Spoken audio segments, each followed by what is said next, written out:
Hello, everybody. My name is Roy Nemmer of Mundo Albiceleste.com, and welcome. We are live.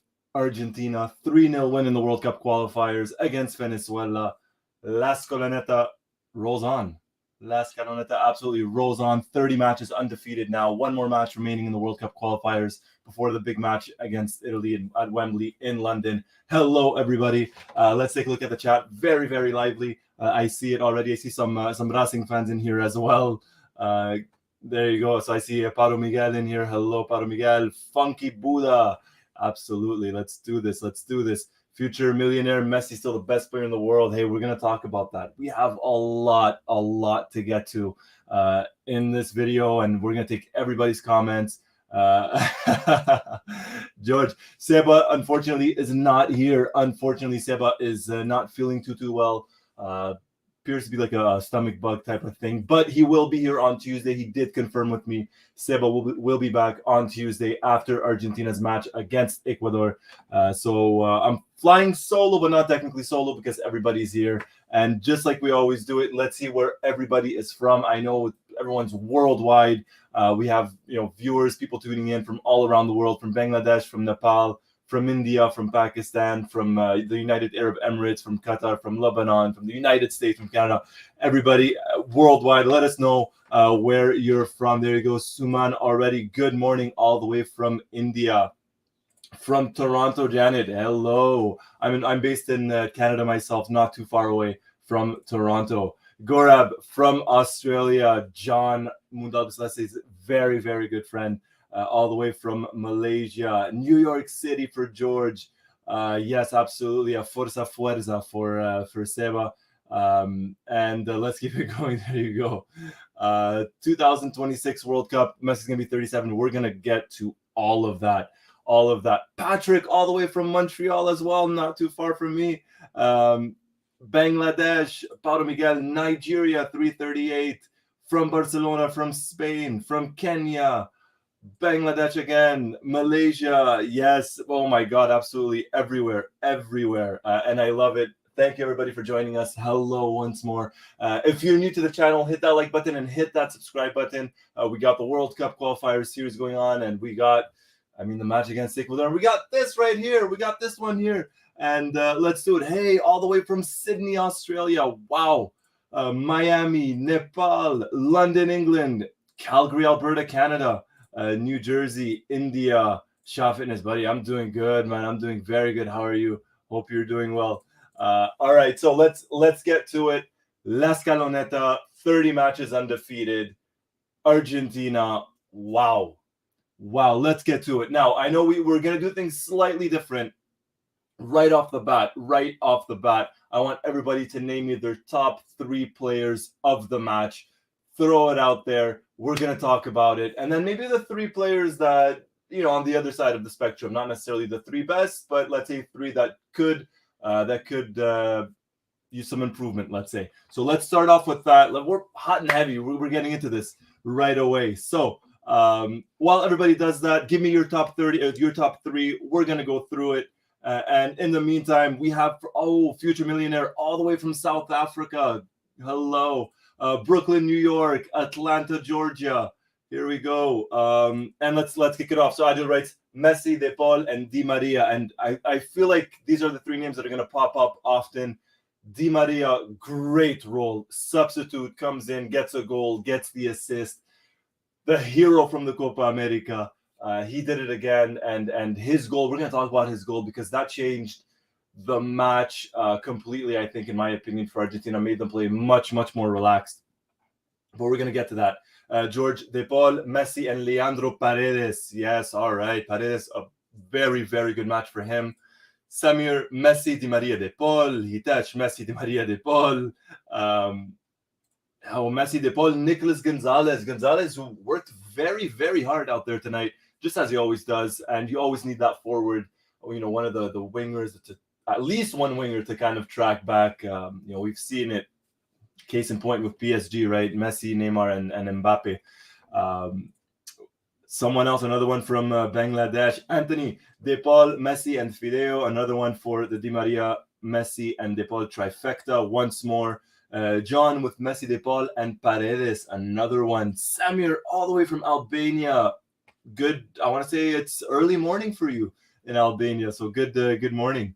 Messi, De Paul, Di Maria, Messi, Di Maria, RDP. Honestly, for RDP, for Rodrigo De Paul, we should just start calling him MVP at this point. I mean, he's the MVP of every single match for Argentina. A football fan writes Messi, Di Maria, De Paul. Messi, De Paul, Di Maria, another one. Messi, MVP, Fideo. West Ham, hello, West Ham Clips. Thank you for joining. De Paul, Di Maria, and of course Messi, right? I think everyone has to have Messi and Tagliafico. All right, game strong with Nicolas Tagliafico, the man from Ajax, a man who has a point to prove, especially with Marcos Acuna. He's injured, he's not part of the squad, so Tagliafico will likely play both matches. Obviously played against Venezuela, and in all likelihood will play against Ecuador. Another one, De Paul, Messi, Di Maria, all the way from Germany. Thank you for joining us for Yes, My Ninja. Brooklyn in the house for George. Bangladesh, there you go. Another one for Messi, De Paul, Di Maria. Messi, De Paul, Di Maria. Messi, Messi, and probably Messi. This was a vintage Messi performance. And Jean-Eddy Puzzi writes Messi, De Paul, Di Maria. De Paul, Messi, Di Maria. All right, we're getting a lot of these. Wow, keep them coming, guys. Nicolas Gonzalez, very important player in Scaloni's game plan. And this is someone I want to talk about. And we'll talk about him very, very shortly right now. And, as I mentioned, you do need that forward to track back. And I know he misses a couple of chances. He misses more chances than he converts. But Nicolas Gonzalez, and again, we've spoken about him in the past, where every time you look at Gonzalez, he's always on the pitch, right? He's always hurt. This kid gives it 110% in every single match and tracks back so much. And a lot of his work goes undetected, goes unnoticed. But you know what? A very well-deserved goal for him. His third one for Argentina tonight against Venezuela, the first of the match. So congratulations to him.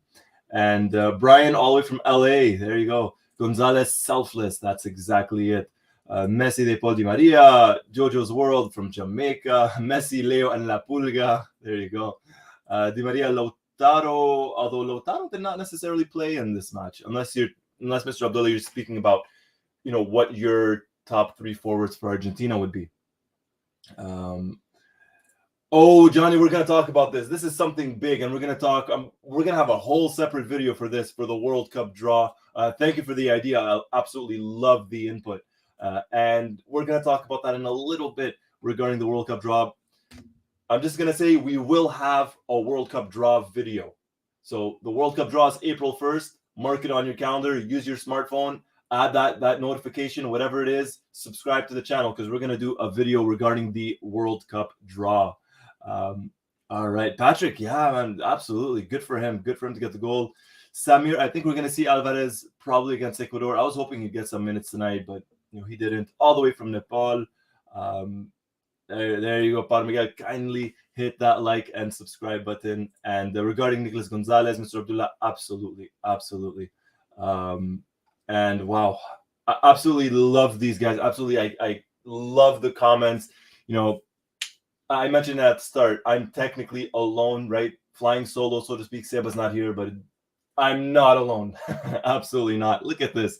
How could we not love this? So general consensus appears to be that and FIFA better not do an April Fool's prank and not do a draw on that day. All right, and PT, that game was mad. It was crazy. It was crazy, and this team looks like an army of soldiers. This team looks like an army of brothers that are willing to die for each other. And that World Cup, woo, that's all I'm gonna say. Woo. Okay, the general consensus appears to be Rodrigo De Paul, Lionel Messi, and to a certain degree, third one, either Angel Di Maria or Leandro Paredes as the top three in that match. And I couldn't agree more. I think I was tweeting about it throughout the entire night. I said Messi, De Paul, and then when Di Maria was brought in, just like shoot, Di Maria is for like 20 minutes remaining in the match. He's going for the Man of the Match award. 20 minutes, and he could have had it. And let's talk about the goals, and then we'll get to the so to speak, not the bottom three, but maybe the three that could use some improvement.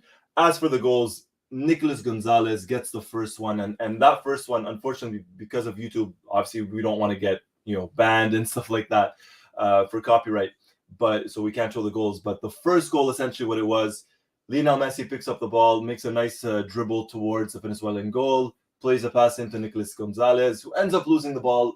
It falls to Alexis McAllister, plays it out wide to Rodrigo de Paul, and he plays a short pass into Nicolas Gonzalez, who scores from close range. And at that point, this was a much needed goal for Argentina, simply because they were dominating, they were pressing, and Joaquin Correa had missed about 2 chances, I think, at that point at 0-0, or at least 1 chance at 0-0. And Argentina should have been leading long before Nicolas Gonzalez's goal, but hey, we got the goal at 1-0, and there you go. Di Maria is the super sub, right? Di Maria is the absolute super sub for Argentina.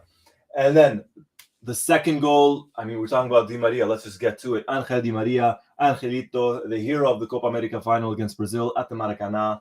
We get a similar, I'm not going to say repeat, but it was a Rodrigo de Paul pass, just like at the Copa America, over to Di Maria. Di Maria cuts inside, dribbles around the defender. At that point, the goalkeeper has already come out, and Di Maria just does what Di Maria does. And he chips the goalkeeper, and he scores, and it's 2-0 Argentina. And I mentioned earlier, that goal changed the whole match, at least in my opinion, because at that point, at 1-0, it's not that Venezuela were getting back into it, but Argentina just felt like, they wanted that goal just to play that champagne football, so to speak. And once they got that goal, you could tell the players were much more relaxed, just playing with not necessarily more confidence, because the confidence was always there, but just, more relaxed and more freely, and the chances just kept coming. And that led to the third goal, and once more, Angelito Di Maria gets the ball out wide, dribbles, plays a lovely cross in, just a simple cross in, finds Messi, who beat the offside trap, controls it, right foot in, 3-0, world's best player, 7-time Ballon d'Or, makes it 3-0, and those were the 3 goals for Argentina. And let's take a look at the comments. Let's see what everybody does think about that, about the goals, about the match, about everything. And Calvin writes, right, totally agree. Even when it was 1-0, it did not reflect the match. Argentina with a dominant performance. So nice to get the goals at the end. Absolutely felt so good, so good. Just to get the goals, and especially heading into the final match of the qualifiers, and this was the last match in Argentina in the World Cup qualifiers, and in all likelihood before the World Cup. So a great sending off for everybody at the stadium and the fans alike. And let's take a look here. Future millionaire writes, Messi, Paul, Martinez, Di Maria. That's the order of importance. They cannot be injured if Argentina stands any chance of winning the World Cup. And I do agree about that. I think, obviously, Dibu Martinez. If we're talking about Dibu Martinez or Lautaro Martinez, both are extremely important. And Rodrigo de Paul, man. Wow, Rodrigo de Paul, the MVP. Vivek writes, Di Maria's goal, a copy of the Copa final goal. Paulo Miguel, Albiceleste, one united family, absolutely, just like here, Mundo Albiceleste. We're a united family from everywhere, from, like I said earlier, from South Africa to all the way to LA, all the way to Nigeria, back to Europe somewhere. It's crazy, absolutely crazy. And there you go, Aninda Di Maria, the king of the rainbow goal of the chip.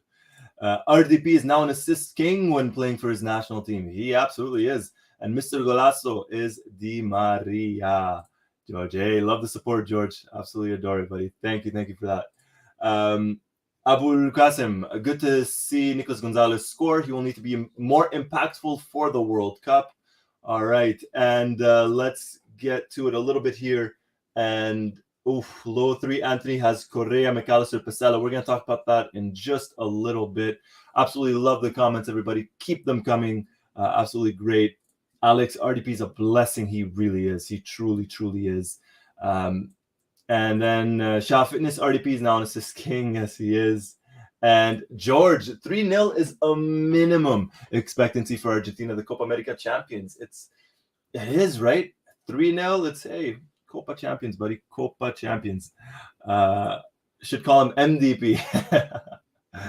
All right. And Calvin writes, Di Maria must be addicted to chipping goalkeepers. Very good addiction. Now, he's been doing it since as long as I could remember. at least at the very least since 2008, that Olympics final against Nigeria. What a goal! Let's see. All right, so Carl writes Lanzini, best backup for Lo Celso. So let's get to this. And Lanzini in terms of best backup for Lo Celso, because Gio Lo Celso was not there tonight. Obviously, he was one of the 4 players, suspended. Controversially suspended in my opinion because of COVID or because of Brazilian COVID protocols. So he wasn't there. In his place was Alexis McAllister, who I thought, did not play a bad match, but was sort of felt like a step slower or a step behind Rodrigo de Paul and Leandro Paredes, which is completely normal, considering his lack of experience with the senior Argentina national team. He's been called up a couple of times. Last time because of COVID, did not get the chance to participate. But let's get to it. What does everybody think their bottom 3, so to speak? There are 3 players that should have could improve moving forward. There was a comment earlier. Someone mentioned Joaquin Correa. Let's see what everybody else thinks, and let's get to it. A football fan, Lo Celso, De Paul, Paredes, the best midfield trio. In the meantime, while everybody writes their bottom 3, so to speak, Funky Buddha asks, who is our second number 9 as a sub for Lautaro? Is it Joaquin Correa or Angel Correa, Julian Alvarez, or even Paulo Dybala?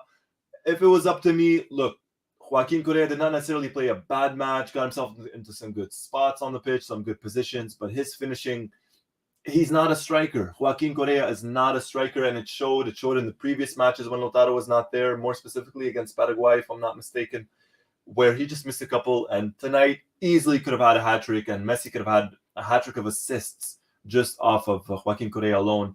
So for me, personally speaking, my backup number 9 would be Angel Correa, the Atletico Madrid striker or winger or versatile forward, whatever you want to call him. That for me is my backup for Lautaro in case he cannot make it. Let's take a look here. West Ham writes, McAllister looks good, but lacks a cutting edge. Yeah, it's just that step behind, Jean-Eddie writes, Correa, McAllister, and Armani. Now, to be fair to Armani, he didn't have too much to do tonight. Venezuela didn't necessarily test him a lot. Game strong, Alexis McAllister, Pasella, and Joaquin Correa. Be back 3 most important players after Messi or De Paul. A football fan writes McAllister. Tassin asks, will Garnacho debut versus Ecuador? So Alejandro Garnacho, the Manchester United youth player academy, did not make the bench. Who knows? We'll see if he's going to play versus Ecuador. He was not on the bench. None of the youngsters were on the bench tonight versus Venezuela. So we'll see if a couple of them get on that plane over to Ecuador. Jason writes, Julian Alvarez. All right. And Anthony says same thing. Angel Correa would be my backup. And let's get to it. There you go. So Calvin writes, Roy, I know it's harsh, but when it comes to the national team, you get very few chances, and you need to take advantage. When you get it, you got to make it count, especially with the World Cup coming up. Dude, I could not agree more with you. I fully agree 1,000%. Joaquin Correa played well, but he missed a lot of chances tonight. A lot of chances, and God forbid if Lautaro's not there at the World Cup, something happens, he's suspended, he's injured, both, whatever it is. You cannot be missing the chances that you missed tonight, right? If you're Joaquin Correa. So hopefully, Scaloni kind of gets that number 9 or backup number 9 situation, fixed or tries out some other players. And let's take a look here. All right, so McAllister, Joaquin Correa, and maybe Pasella. Armani was not tested too much, right? A says give Julian a chance, and see, I mean. I thought Pasella was okay tonight. I thought the center back pairing of Pasella and Otamendi, there were a couple of times maybe in the first half where Venezuela had maybe one opportunity, but other than that, again, I didn't think Venezuela tested Argentina a lot tonight. Paro Miguel, the bottom 3, Correa, Armani, and Pasella. So Correa, I mean, unanimously, it seems like everybody's including Correa, or most people are including Joaquin Correa, the Interman, in their bottom 3. I tend to agree. I'm going to be a little bit harsh, and my whole bottom three thing would be. So Gustavo going all the way to Atalanta says Palomino should be considered as a center back as an option. He would be good. All right. So for me, my bottom three, Joaquin Correa, and again, it's not saying that they played bad. I don't think anybody played bad tonight by any means. But my bottom three, Joaquin Correa, I'm going to be harsh here, and I like him, and I'm very happy that he even got the start. But Alexis McAllister, those are my top two so far, bottom two out of the bottom three. And the third one, to be completely honest, I can't really think of anybody. I don't think anyone really played badly. I thought Molina played well, could have had an assist in the first half to McAllister. I thought Tagliafico played well as well. The center back pairing of Otamendi and Pasella, wasn't bad. They weren't tested too much. Same thing for Armani. So I can't think of a bottom three, so to speak. So I'm gonna cheat on this one. I'm gonna give you a bottom two, and that's gonna be Alexis McAllister and Joaquin Correa. And all right, let's take a look at the comments here. All right, so Daniel, right, I was not expecting to see the Pasella Otamendi duo again, but I'm not surprised given all of the circumstances. I mean, if you really think of it, Christian Romero, Cuti Romero suspended. You have Lisandro Lopez, Lisandro Martinez, not Lisandro Lopez, the striker, but Lisandro Martinez of Ajax. He probably would have been the center back paired alongside Nicolas Otamendi, but he got injured in Ajax's very, very last match before the international break. So you have Cuti Romero and you have Lisandro Martinez both injured. Marco Senesi not called up, which left Lucas Martinez Cuarta or Germán Pasella. And in this case, Pasella, right? So the Betis man got in instead of Martinez Cuarta. I didn't think he played particularly bad.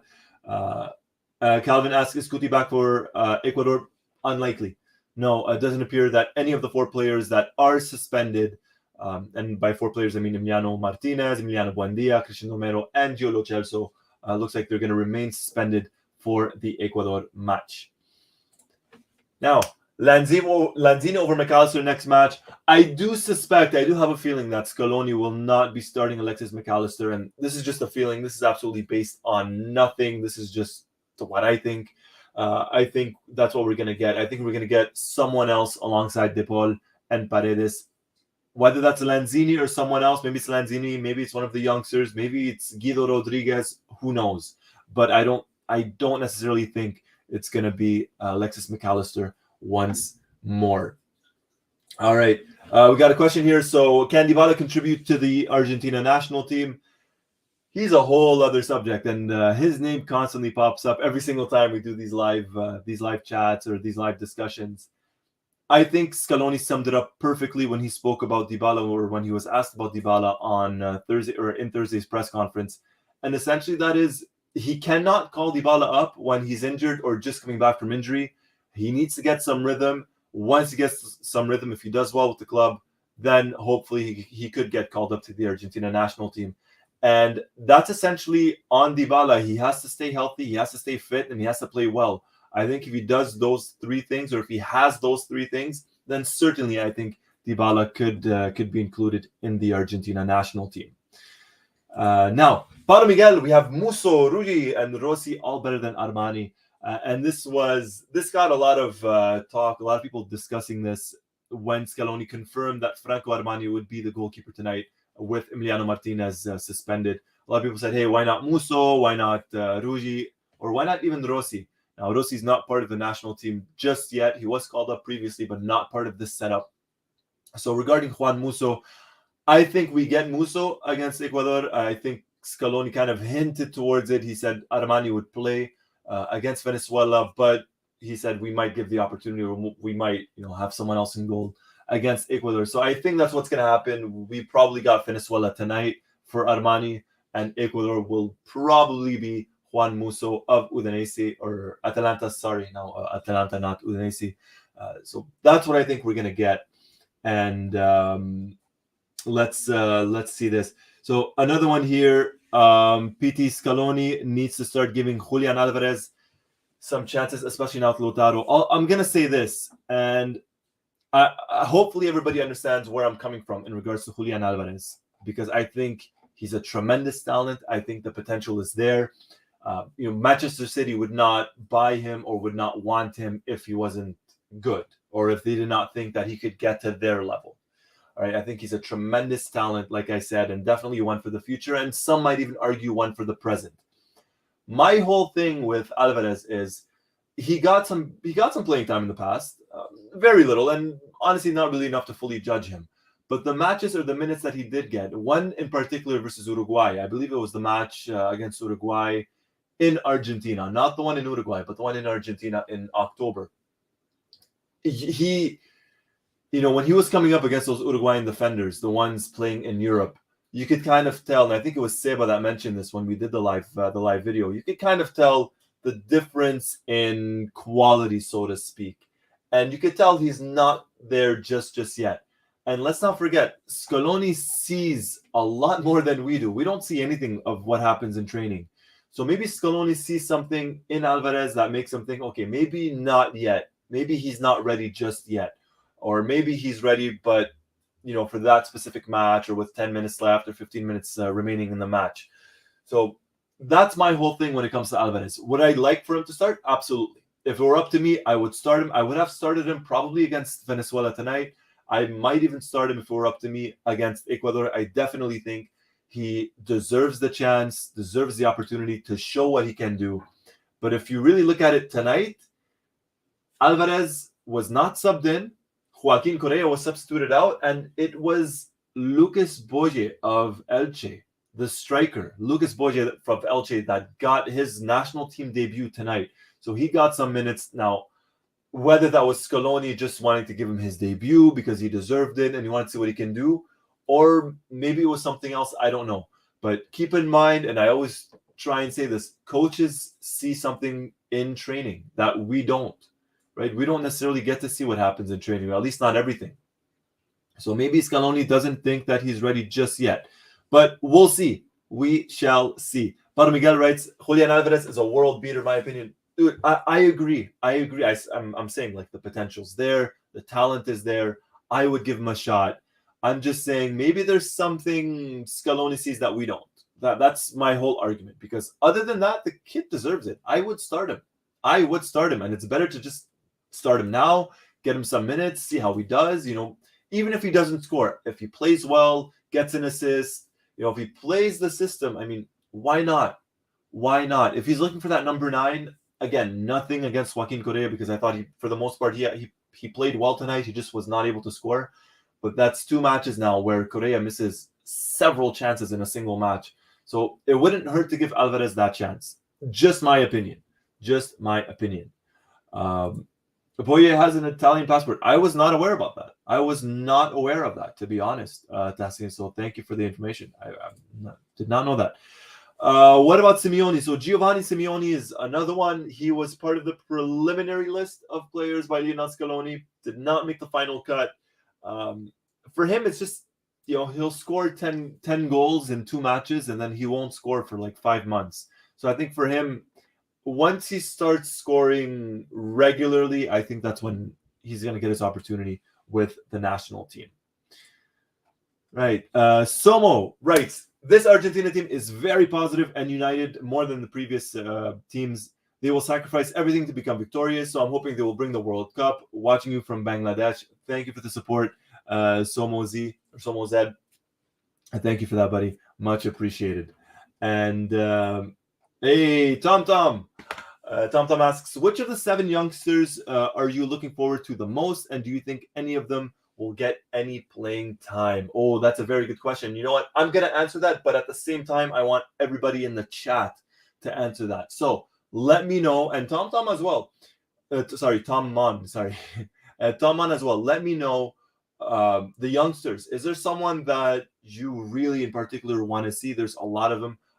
Matias Sully of Juventus, Luca Romero of Lazio, Alejandro Garnacho of Manchester United. There's obviously a lot of them. So who does everybody want to see in terms of the youngsters? Let's see. And Calvin writes, hopefully Alvarez gets some minutes against Ecuador. Tassin writes, I think Garnacho and Sule should get their debut. Anthony Garcia, Garnacho, and Luca Romero. Tomon Matias Suli looks good, and he drinks mate, so he has to be 100% Argentine. Jason Garnacho, Dacian Garnacho, and Sule. Let's see here. Garnacho, just out of curiosity, all right, I could definitely see that he's gotten a fair bit of hype since getting called up. Obviously, left midfielder for Manchester United for the youth team, the Manchester United youth team. Shaw Fitness writes Garnacho, Luca Romero, and Sule, right? Luca Romero here, another one, and Garnacho, Alejandro Garnacho. I'll say this, I tend to agree. I'm just going to bring up the comment right here. Where is it? There you go. So Chauvinist, these are my kind of three players that I'm definitely looking forward to the most, hoping to see Garnacho, Luca Romero, and Sule, just to see what they can do. Obviously, still very raw, 17 and 18-year-olds, but give them the chance. Give them 5 minutes, 10 minutes here or there. See what they can do.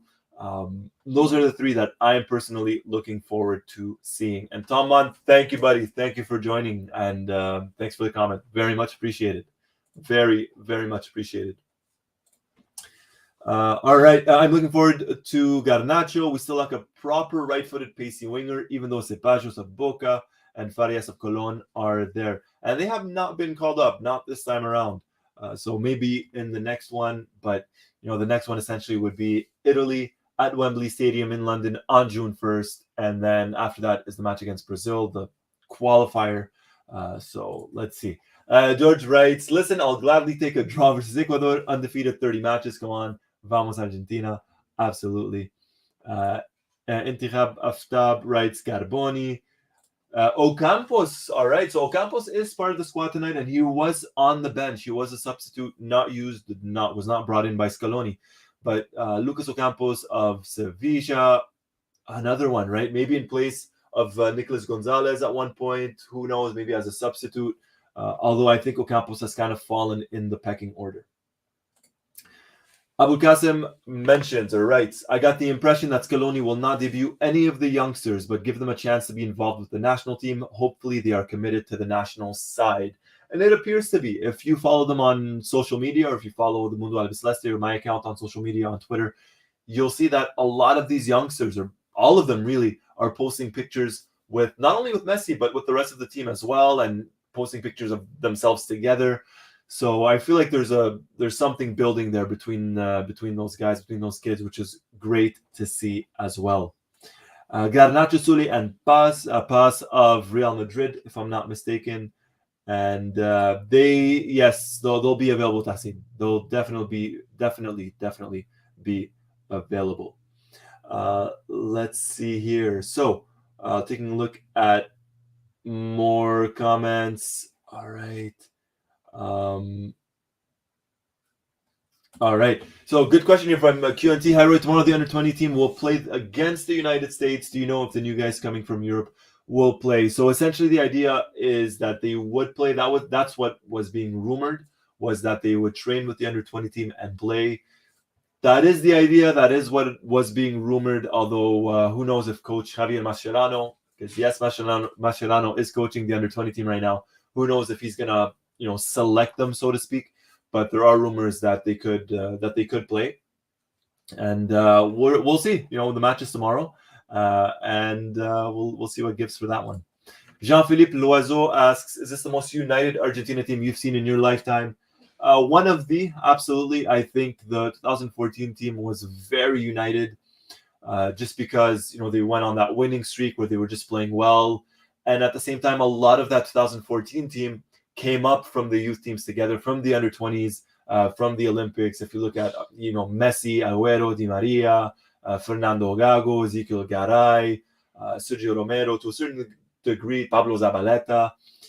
A lot of these guys, and Lavezzi as well, a lot of them came through from the youth teams. So for me, that was a team that was very, very united. This one as well.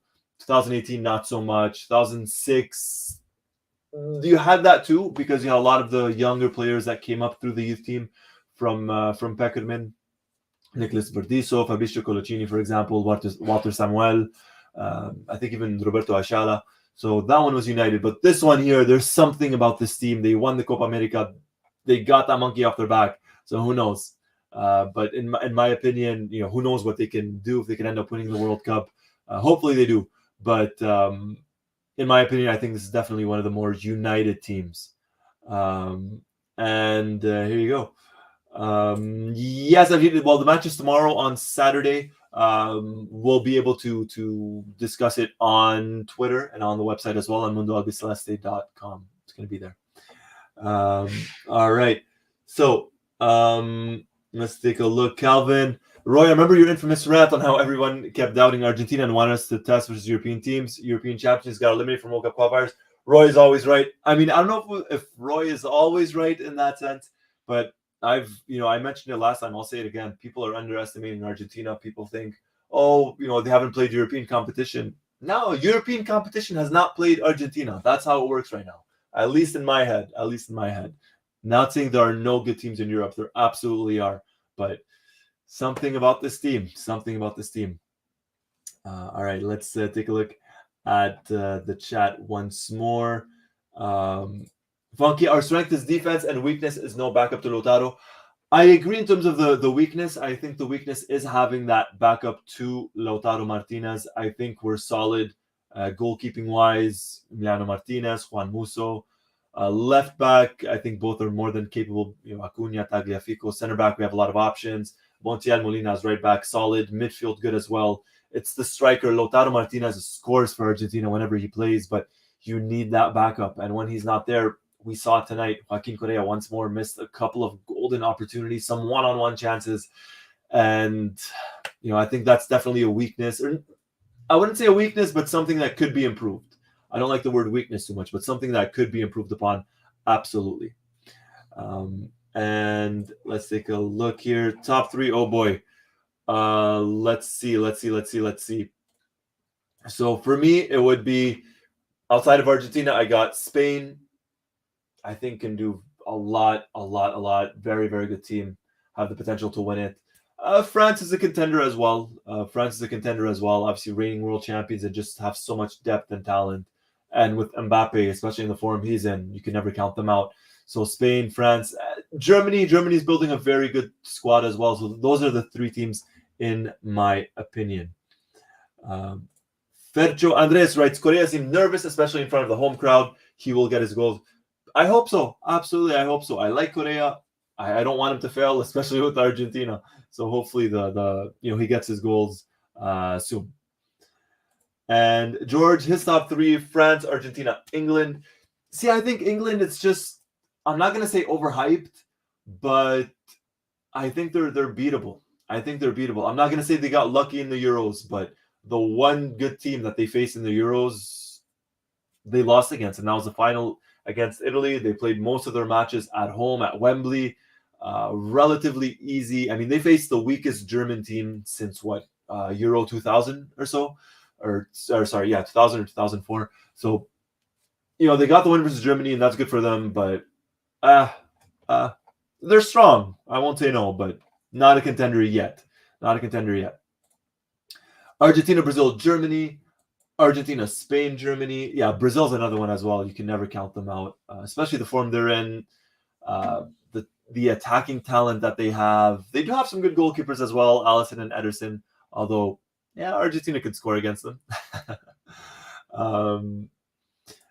There you go, Daniel. Spain are massively underrated, to be honest. I feel like most of the European spotlight is on England and France, and I agree. I think Spain. I think Lucho Enrique is building a great squad, a young squad.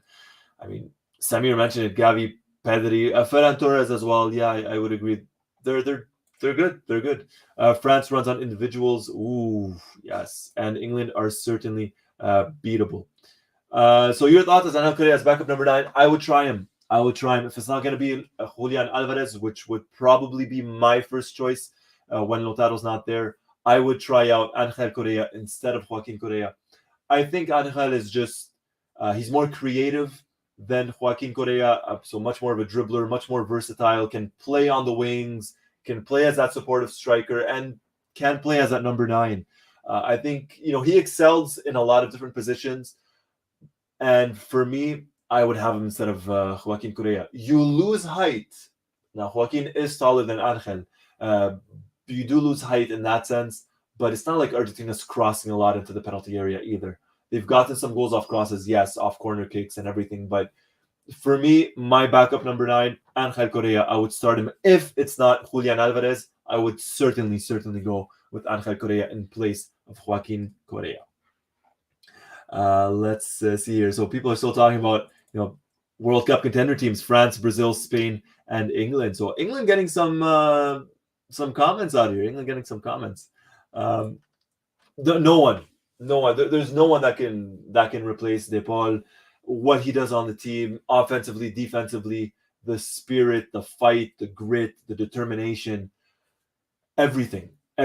He is so important to this Argentina team, and it feels like this team in such a way where, not that it's built around him, but if ever he's not there, I think Argentina's gonna feel it when he's not there. If he's not there, he's just great. He's just great. I love him. I don't think there's a backup on the team for someone like Rodrigo De Paul. No, not in my opinion. Please start stocking on wine bottles for the World Cup for Seba. Oh, we'll talk about that on Tuesday. Seba's gonna be here. We're gonna have a live chat on Tuesday as well after the match against Ecuador. Win, lose, or draw. Hopefully it's the win or draw. But we're gonna be here live, and we're gonna talk about it. We'll talk to Seba. We'll get his thoughts on this match as well. Unsung hero, definitely 1,000 billion%. Leandro Paredes quietly had a solid match tonight for Argentina. Defensively was great. Played the passes in from deep. Paredes, man. And back home, right? La Bombonera as well. The most important thing for a tournament is organization and unity in the team. I cannot see a team more organized and united than Argentina at the moment. I don't think there is. I mean, organized, you could make, a couple of claims, say maybe this team, maybe that team, but united? No. This is a band of brothers. This is not teammates. These are not whatever it is. These are brothers, and absolutely no. Absolutely, I fully agree. Fully agree. Funky Buddha, 4 players are fighting for that one spot: Papu Gomez, Lo Celso, Lanzini, and Palacios. We can't forget Alejandro Papu Gomez as well. He's another one that's suspended for these qualifiers, so he will not play against Ecuador. Would have been called up, but did get suspended while playing with Sevilla. He's another one, right? When Messi wasn't there, he started the last match versus, was it Chile? If I'm not mistaken, Chile before Colombia. So he was there, and he's another one we cannot forget about either. Lo Celso, he plays so well, hardly gets much appreciation, and he's been in great form since going back to Spain. Tottenham did not work out for him. Not that it does for many people, to be honest, but he's back in Spain, and he's just doing so well. Gustavo, dark horse, too early to tell. Based off right now, I think Uruguay on their day, they have enough experience and grit to defeat any national team. Other than that, I mean, Croatia, for me, they're an aging team, I think. Portugal has to qualify for the World Cup first. Let's just put it that way. All right. So let's take a look. Hey, defense wins you titles, and Argentina has that. They have it in abundance right now too, which is great. But we got, dude, he's good. I like him, man. And there's a lot of players from River Plate right now. Now you're like, oh, okay. I mean, certainly one, if not for the present, at least for the future. But for Fernandez, it's just, I don't think he's going to get called up before the World Cup unless there's something that happens, someone gets injured or several players get injured, and God forbid, no, knock on wood. I think he gets his chance after the World Cup. I think he gets his opportunity to shine with the national team after the World Cup. I think it's a little bit too late now. But who knows? So let's take a look at yeah, I mean, I picked this just because it felt like it's been a long time since I wore this shirt. This is the Agüero coach. The Agüero shirt from 2018. And thank God he's not, Tassin. What if Poch was coach of Argentina? Thank God he's not. I'm not going to get into Mauricio Pochettino. I've shared my thoughts on Twitter about him enough times. I'm not his biggest fan. Never particularly have been for a bunch of different reasons, but yeah, thank God he's not. Thank God he's not. All right. Let's see. All right. Hey, Scandal is the best thing that's happened to Argentina in a long, long time. That I agree with. Pablo Miguel, I hope not. I'll say this. I know I'm probably going to get a lot of flack for this. I was pretty happy when Italy did not qualify for the World Cup. Not because I don't like Italy, and not because, it's one less strong team or contender team or whatever. No, nothing like that. And I get it. As an Argentina fan, I totally understand what I'm about to say might be a little bit, ironic. But Italian fans, the national team fans, something about them. They sometimes get on my nerves too easily. Although I was supporting them in the Euro final, so I'll say that. All right. Not easily. Absolutely not. Can Argentina defeat Spain, Germany, and France? Yes. Can Spain, Germany, and France defeat Argentina? Yes. Easily? No. And that's Argentina beating them and them beating us easily? No. But yeah, it is possible. All right. So let's get to it. The big news that came after the match, and I'm going to bring it up right now. We're going to take a look at it together. Let me just share my screen here. This was big news that happened, or that broke, I guess. I want to say a little bit before the match, but at the same time, Messi kind of confirmed it afterwards. And it's his comments. So it's this here. Lionel Messi, his comments after the World Cup. I don't know. I'm going to have to rethink a lot of things. So this here, and this was after Argentina won 3-0 versus Venezuela. Messi spoke to the media and he said, and I quote, "I have been happy here for a long time. We won the Copa America with this wonderful group. Everything flows naturally. It's easier on and off the pitch. I am thinking about Ecuador and the preparational matches. After the World Cup, I'm going to have to rethink a lot of things. Whether it goes well or not, hopefully well." So that was the big bombshell, essentially, that dropped, or that Lionel Messi dropped. And this was mentioned and got a lot of people talking. Lionel Scaloni's press conference yesterday, where he said, this is probably Argentina's last match at home in Argentina prior to the World Cup. And that got a lot of people thinking, well, if that is the last match in Argentina prior to the World Cup, if Messi doesn't continue playing after the World Cup for Argentina, this is Messi's last match in Argentina, or at least an official match being a tournament or a qualifier. And that got some people talking, and then boom, Messi kind of hits everyone with that bombshell. Now, I'm not saying Messi said he's going to retire after the World Cup, and I'm not saying Messi will retire after the World Cup. But the answer that he gave, I mean, you cannot be totally surprised either if he does. Considering his age, considering in all likelihood this would be his last World Cup. He's won a Copa America. I don't see him playing another Copa America. Emiliano Martinez stated that Messi told them that 2021 was his last Copa America. So if he's not going to be at the next Copa America, he's probably not going to be at the next World Cup either. Now, is this a surprise? No. Is this what I want to talk about to kind of, wrap this up or end this live discussion? Absolutely not. But that's what was said, and just kind of going through the comments, he did, Patrick. He looked younger than ever today. This was vintage Messi. This was Messi where he looked absolutely sharp, fit, agile, the passing, his shooting, his dribbling, everything. He just looked so good out there. He looked excellent, looked solid. He looked like he could play another 4 years just based off of tonight. And, looking at this here, it also depends on his club career, to be honest. If he was still at Barcelona, he'd be in a much happier state. So that could be another thing as well. That could be maybe if Messi takes the time after the World Cup where he thinks, okay, I'm in my last season with PSG. If I go back to Barcelona, I could kind of think of things. I don't know. Again, this is just us speculating, right? We're just completely speculating on everything here. So who knows? Who knows what's going to happen with that? He did look rejuvenated, Calvin. He really, really did. And Jean-Philippe, yes, thank you for the support. But yes, please like the video, subscribe, share, get your friends, family, everybody talking about it. We got some more stuff coming up. We have a video on Sunday, part 2 of the 2010 World Cup qualifying campaign for Argentina. Part 2 is dropping on YouTube. Part 1 was released on, well, Sunday, Monday, depending on where you are in the world. And part 2 is dropping in about 48 hours time.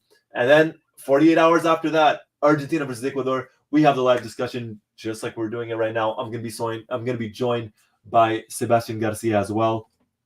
So we got a lot of stuff coming up. Now, in regards to Messi going back, he played like in 2014. Better to go out on a high, hopefully with a World Cup win. I think that's honestly my honest opinion, and we'll slightly change subjects after this.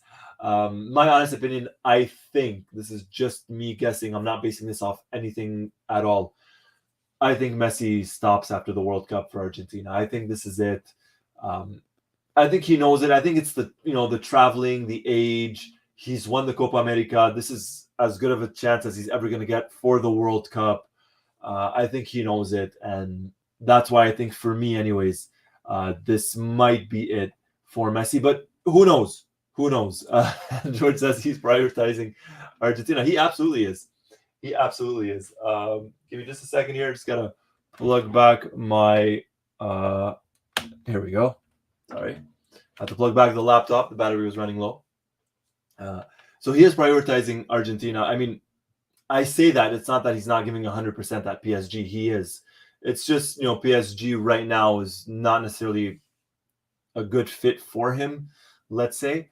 So he's shining more with Argentina. And to be honest, I'm happy about it. I'm absolutely happy about that. Funky says 2024 Copa, Messi will be 37. Oof. 37. And that's in 2 years' time, 3 years' time. So, yep. Calvin, probably the last push. Exactly. That's another thing, Daniel. I mean, if he wins, great. He goes out on a high. And if for whatever reason, God forbid, Argentina does not win the World Cup, then look, he'll have given it 2006, 2010, 2014, 2028, and 2022. 5 World Cups. That's absolutely massive. There are not too many players that can say that they played in 5 World Cups. I mean, some don't even play in 1. Some play in 1, 2, 3, 4. But to reach 5 is absolutely massive. Messi's club is the AFA. It is the Argentina national team. So yeah. And hey, I'd love nothing more. I mean, I would love for Messi to keep playing, obviously. But if it came down to it, if you tell me, hey, Messi retires, but he wins the World Cup, I'll take it and I'll sign right now. And I think he would sign right now. And I think every Messi and Argentina fan would sign right now if you were to tell us that. So, Anthony. So Argentina versus Italy, June 1st, Wembley Stadium, London, England. Any predictions? Yeah, I see the Argentina winning. I don't think it's going to be...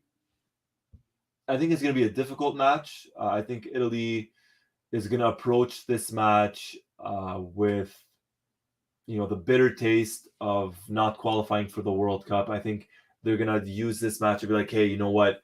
We're going to show the world what we can do. We are the reigning European champions, and they're up against Argentina. They're up against La Scaloneta. So I think they're going to really push for it. I think, obviously, it's way too early. Argentina wins. I just believe they have a stronger squad and a better team than Italy. Argentina wins. I don't know how convincingly. We're gonna have to give me about 2 months time, and I'll let you know prior to the match. But I think Argentina wins that. And a football fan writes 3-0. Woo! All right. Argentina should win. Italy coming with something to prove. That's exactly it. They have something to prove, and I'm not saying. Italy could win in June against Argentina, but still not going to get them to the World Cup. So they do have something to prove. Whether they prove it or not, I don't even know if defeating Argentina would prove it, because at the end of the day, Argentina is at the World Cup and Italy are not. Funky Italy will not be very interested in playing. Oh, all right. And they absolutely do. They do, and it's going to be lifting it. But that's all I'm going to say. And it will. It's going to be good for Argentina. I think Italy's going to use it as a sort of motivation as well, just to be like, look, here's what we can do against a strong team. I think 2-0. George writes, is that an official trophy? I mean, they're announcing it or they're presenting it as if it's it's an actual trophy and everything. At the end of the day, it's just one match. It's not even a Confederations Cup, and not many people took the Confederations Cup seriously, aside from the curse that was the Confederations Cup. And the curse, for those unaware, was whoever won the Confederations Cup the following year had a disastrous World Cup. That's always how it worked, for whatever reason. And even the Confederations Cup, not many people took it seriously or as an official trophy. So while officially this might be one, I don't know how many people are actually going to treat it as such. Yes, Argentina conquered Wembley at the Azteca in 1986. Let's put it that way. AJ, welcome to the chat, buddy. Thank you for joining. They write, Brazil's match will be more important than Italy's. That's going to be something. That match against Brazil, that's certainly going to be something. All right. So as of right now, Argentina versus Brazil, there are some rumors that it's going to be played in Asia, possibly in Qatar, or possibly even in an Arab country. Those are the rumors, but I mean, every single day regarding this match, there appears to be new rumors. Some have it in Europe and others don't have it in Europe. We're going to know more, as time goes on. JD Blue writes, Argentina needs to play friendlies with teams outside of South America before the World Cup in order to train well for different systems. I agree, and I think Scaloni's made it abundantly clear, as well as the players, that they would like to play different national teams outside of South America. European teams, African teams, Asian teams. We saw Japan qualify for the World Cup recently. It was either today or yesterday. I can't quite remember, but they're an interesting team to watch. African teams as well. It's different styles. So I would love to play teams before the World Cup, not South American teams. And Australia as well. Hey, Australia, would like to play against them. Keenan writes, the scoring headers against Argentina is almost impossible. Otamendi and Romero they're absolutely excellent in the air. Christian Romero and Nicolas Otamendi. Anthony, yeah, it seems like it. It seems like every single match is against a South American team, and for now, it's because it is. It is. Some good shouts here. A football fan writes, we should play Switzerland. Tony Stark writes, Denmark. They're another one as well. I'll say I don't really want to play Germany before the World Cup, not because I fear them, absolutely not, but just because Germany never, friendly matches for Germany mean nothing. We've beaten Germany in the past in friendly matches, and then when it gets to a tournament, we know what happens. So while it would be nice to play Germany, I wouldn't say no, but they don't take friendly matches too seriously. They really use it to experiment often, and for them, it's the tournament that counts. So we'll see. It's going to depend on the 1st of April, the World Cup draw. Daniel writes, Canada would be interesting. Kind of. Hey, they lost, or I mean, I'm in Canada, but they lost yesterday. So we'll see. Obviously they'll be at the World Cup, but could they be like Iceland in 2018? Could they be a surprise team? Who knows? And pretty much this, West Ham, absolutely. Whatever way you spin it, Argentina's going to get Nigeria at the World Cup. So they may as well play against them in the friendly matches. Jean-Philippe Loiseau, I would play a match against Spain, just to kind of see, not to see how we would match up against them, but to play a different style, because Spain do play a different style from the rest of South America, Spain plays a different style than South American teams. So I would like to play Spain before the tournament. Absolutely. Why not? Now, the World Cup draw. All right. I saw a couple of comments, a couple of questions regarding the World Cup draw, and we're going to talk about it right here, right now. We will be doing a video, a reaction video regarding the World Cup draw.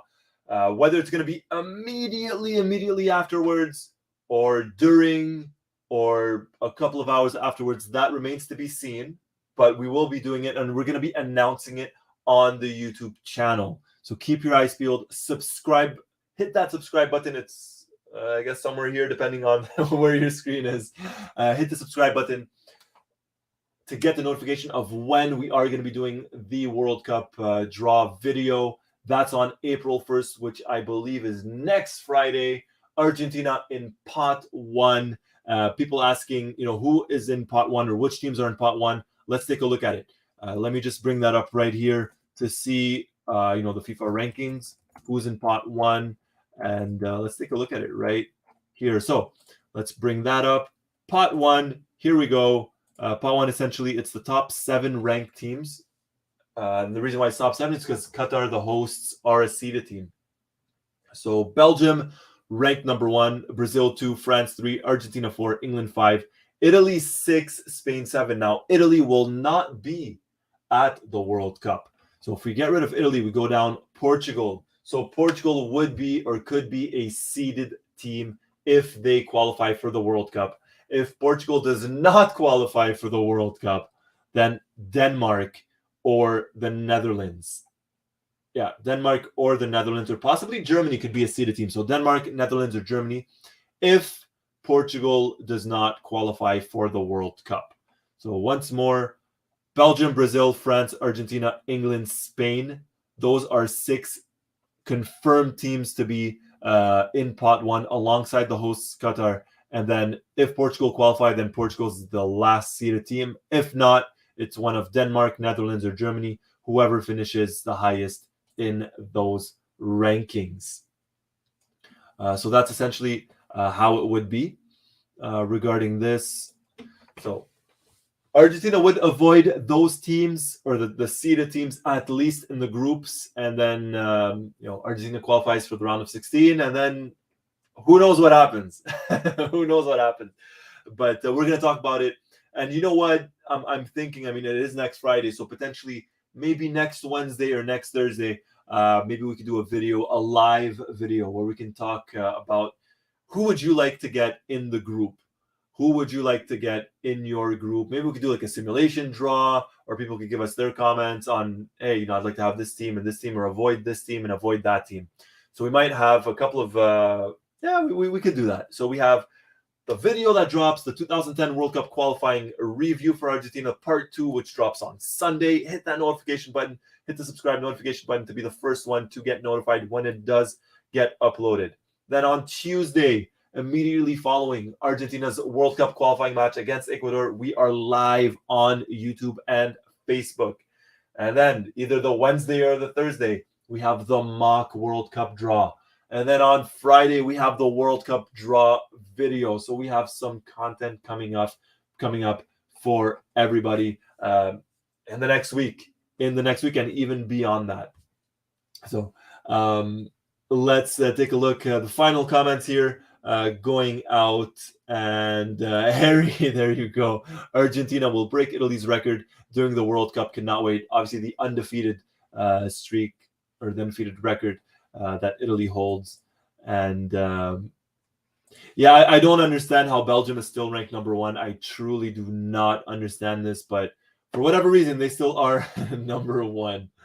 And George, this undefeated streak will continue. It's our responsibility. Vamos Argentina. And until next time. Okay. And last question, last comment. Thank you, George. Thank you for the support. Last question, last comment before we close things up here. Calvin, Roy, do you want an easy group, but with the risk of playing the other tougher teams in the knockouts, or maybe a harder group? Maybe it's which groups you're in that decides which side of the knockout side you're on. This is a tough one. And you know what? I'm going to keep this for the World Cup mock video when we're going to talk about it. I would rather have an easy group, but at the same time, having a difficult group, if it gives you an easier road to the final, it's an option, but you have to get out of that group to begin with. So that is a difficult one. It's unfinished business versus Croatia as well. QNT, thank you, buddy. Have a good night to you as well, or good morning, good night, good afternoon, wherever you are in the world, everybody. Dale campeón, Raf, absolutely, buddy. Dale campeón, undefeated in 30 matches. All right, everybody. Thank you for joining me. Argentina 3-0 win against Venezuela in the World Cup qualifiers, 30 matches undefeated. La Scaloneta continues to march on. We are back live on Tuesday. I'm going to be joined by Sebastian Garcia, Argentina versus Ecuador on Thursday. And before that, on Sunday, we have Argentina's 2010 World Cup qualifying campaign part 2 that drops on YouTube. Thank you, everybody, for joining me. Hit that like button, hit that subscribe button, and hit that notifications button. Thank you, everybody. Sol, good night, buddy. Tahsin as well. Thanks for joining. Anthony, great live stream. Hey, man, thank you. Thank you for joining. Calvin, thank you for joining, buddy. And you guys help make this content what it is. And West Ham clips. Take care, everybody. And thank you for Manuel Lanzini right now, West Ham, even though he didn't play. Thank you for him. He's doing great for West Ham. Hopefully, get some minutes for Argentina. All right, everybody. Once more, my name is Roy Nemmer of Mundo Albiceleste.com. Thank you for watching, and we're back live on Tuesday, but we will have a video on Sunday. Take care, everybody.